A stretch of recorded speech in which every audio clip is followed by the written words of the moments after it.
অন্ধকারে থাকতে পারি না, বড় ভয়।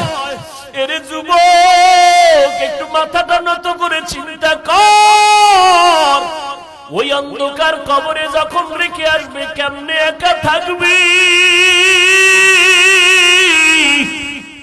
যেই কবরে ডানে বামে মাটি, অন্ধকার, কোনো বিছানাও নাই। ওরে নবীর কথা মিথ্যা মনে করিস না রে যুবক, আল্লাহর কোরআনটাকে মিথ্যা মনে করিও না রে বাবা। লক্ষ লক্ষ নবীরা মিথ্যা কথা বলেন নাই, লক্ষ লক্ষ সাহাবায়ে কেরাম মিথ্যা বলতে পারেন না, কোটি কোটি ওলামায়ে কেরামরা মিথ্যা মনে বলতে পারেন না। ও যুবকেরা, আমাদের তো কোনো আমলই নাই।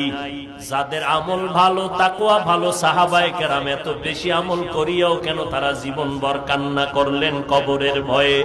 সেই হিসাবে তো তোমার আমার কান্না কইরা চিৎকার দিয়া মইরা যাওয়ার কথা, অথচ কপাল খারাপ, একবারও বাবার জন্য এক ফোঁটা চোখে পানি আসলো না রে যুবক। মায়ের বিরহে এক ফোঁটা কান্না আসলো না। এত পাষাণ হৃদয় কেন হইলা রে বাবা? এখনো পারলে দুইটা চোখ বন্ধ করে আমার মাওলারে অন্তর দিয়া ডাকো, আর মনে মনে বলো, হে মালিক, এই ময়দানে আমার মতো গুনাহগার কেউ নাই রে আল্লাহ। আমার গুনার খবর আমার মা জানে না, ভাই জানে না, ভাই বোনেরা জানে না, আমার স্ত্রী সন্তানেরা জানে না।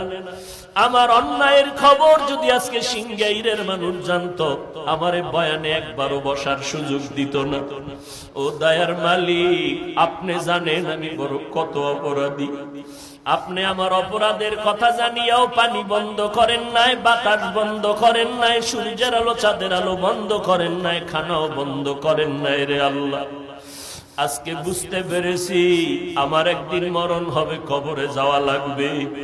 নবী বলেন, ওই কবরে কে ধনী, কে গরিব, কে মাওলানা, কে মুফতি, কে পীর সাহেব, কোনো ভেদাভেদ নাই।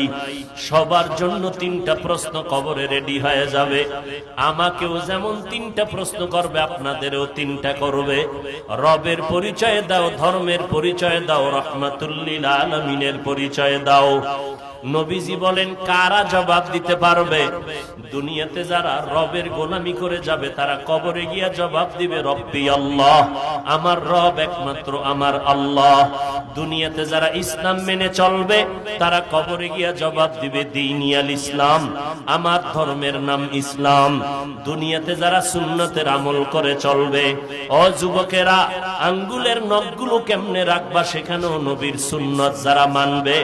মাথার চুলগুলো কেমনে রাখবা সেখানেও নবীর সুন্নত যারা মেনে চলবে।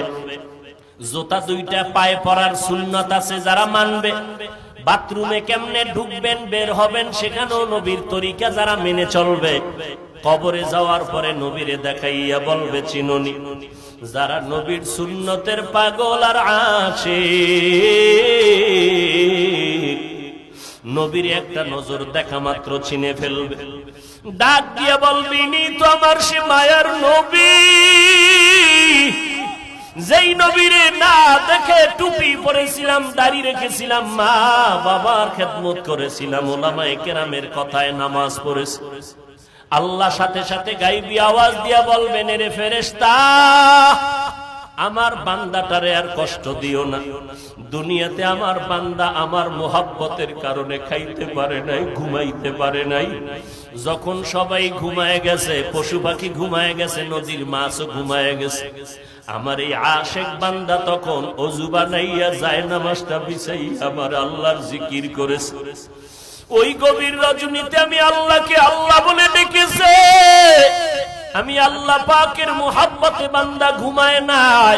এখন আর দেরি না করে কবরে বেহেশতের বিছানাটা দাও, জান্নাতের সাথে রাস্তা বানায় দাও, 3.5 হাত কবরটাকে বড় একটা বালাখানা বানায় দাও। আমার বান্দা এখন ঘুমাবে কিয়ামত পর্যন্ত। নবী আফসোস করে বলেন, দুনিয়াতে যারা রবের গোলামি করবে না, আল্লাহর দ্বীন ইসলাম মানবে না, নবীর সুন্নাত মানবে না, এই সমাজে একদল কপাল পোড়া আছে, চূড়ান্ত কপাল পোড়া, নিজেও নামাজ পড়ে না, যারা নামাজ পড়ে তাদেরকেও পছন্দ করে না, নিজেও পর্দা করে না, যারা পর্দা করে তাদেরকেও পছন্দ করে না। এমন কপাল পোড়া, নিজেও মোনাজাতে কান্না করে না, যারা কান্না করে তাদেরকেও পছন্দ করে না, নিজেও পর্দা করে না, হালাল খায় না, যারা হালাল